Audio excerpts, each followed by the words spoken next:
আয় আয় ভাত শামীম, ভাত খেয়ে আয়। ভাত খেয়ে মাঠে গিয়ে ৬ মেরে আয়। বাংলাদেশের ক্রিকেট মানেই কি পিং পং। জাকের আলী আর ভাত শামীম যে দুর্দান্ত খেলা দেখাইছে, মানে তাওহিদ হৃদয় আউট হয়ে গেছে। আর তাওহিদ হৃদয়ের জায়গাটা নিছে জাকের আলী, যার জীবনে অফসাইডের তারে মারতে দেখলাম না একটা ব্যাটসম্যান।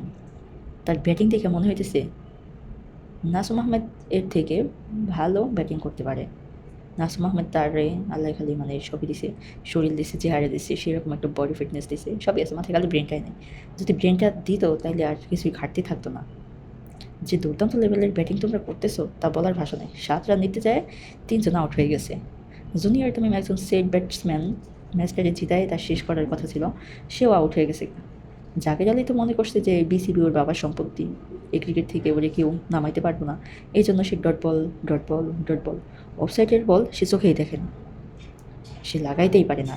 ভাত শামীমের বলটাই ওর দরকার ছিল। ওকে ফাইন, তুমি আউট হয়ে গেছো, কোনো সমস্যা নেই। তুমি যে ক্রিকেট খেলতেছো নাকি তুমি মানে কীটা করতে চাইতেছো, কী করতে চাইতেছো তুমি? আর রিশাদের ওপর দায়িত্ব পড়ছে ম্যাচ জেতানোর। রিশাদ আর তানজিম সাকিবের ওপর দায়িত্ব পড়ছে ম্যাচ জেতানোর। 6 বলে 21 রান, এটা কি সম্ভব? 6 বলে 21 রান, এটা কি মানে চারটিখানি কথা যে বললাম আর হয়ে গেল? এটা কি মশকারি না ফাজলামি? এর আগের ম্যাচে কি বলাররা রান করে নাই? তাহলে বলাররা রানও করবো, আবার ব্যাটিংও করবো, আবার মানে বোলিং করে উইকেট নিব, তাহলে ভাই তোকে দরকারটা কি?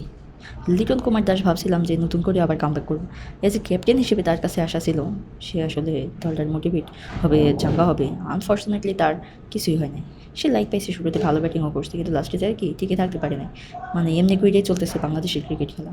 এটা নিয়ে কারো দায়ভার নাই, যদিও চিল্লাফাল্লা নাই, স্টেডিয়ামে দর্শকরা জাকের আলীকে দেখে ভুয়া ধ্বনি দিছিল, ভুয়া ভুয়া করে চিল্লাইতেছিল। তারপরেও মানে তাদের কোনো লজ্জা নেই, ঠিকঠাকভাবে একটা অজুহাত তারপরাই দিলেই শেষ, ম্যাচ শেষ। আর সংবাদ সম্মেলনে এসে বড় বড় কথা বলবে আবার। সাংবাদিকরা কী করবে জানেন? ওরা যে নেটে ছক্কা মারে, মানে ওইটাই নিউজ করবে।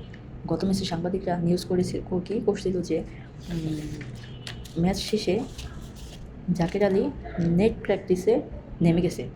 কী চমৎকার নিউজ, বাহ! অথচ মাঠে তাদের যে পারফরমেন্স, মানে ওইটা দেখলে মাথা ঘোরায়। একটা মোমেন্টে নুরুল হাসান সোহানকে জাকের আলী নিছে, আলটিমেটলি জাকের আলী কী হলো, মানে ফ্লপ ব্যাট হইলো। সাব্বির হাসান কী দোষ করছি ভাই? তারপরে ডাক সৌম্য সরকারের ডাক, এ করে দিয়ে ভাই কোনো লাভ নাই। সাইফ হাসানকে ভাবছিলাম যে ভালোভাবে স্টার্ট করবে, বাট হইলো না আজকে, এমনি করে যাইতেছে ক্রিকেট। এত আর্লি আমি যদিও সাইফ হাসানকে নিয়ে চাষ করতে চাইতেছি না, দেখি আরও কিছুদিন, দেখি আর কিছুদিন যাক। বাকিদের মতো সে কি লম্বাভাবে মানে রিসেট ঘোরা হয়, নাকি বাকিদের মতোই চাঁদ লিংপং হয়? তোমরা ভাই সেরা, তোমরা ভাই সেরা। যে দুর্দান্ত খেলা তোমরা দিছো, এই খেলার জন্য তোমরা সেরা। যে কোনো আইসিইউর রোগীরে আইসিইউতে নেওয়া লাগবো না, ওই টিভির সামনে বসে যদি বাংলাদেশের ক্রিকেট খেলা দেখানো হয় না, ওর দম পাই এমনিতেই বের হয়ে যাবে। খালি বাংলাদেশের খেলাটা দেখাই দেন, দেখুন মানে বড় পাড়ি চলে গেছে। এই হলো আমাদের বাংলাদেশের খেলা। Tata, bye bye.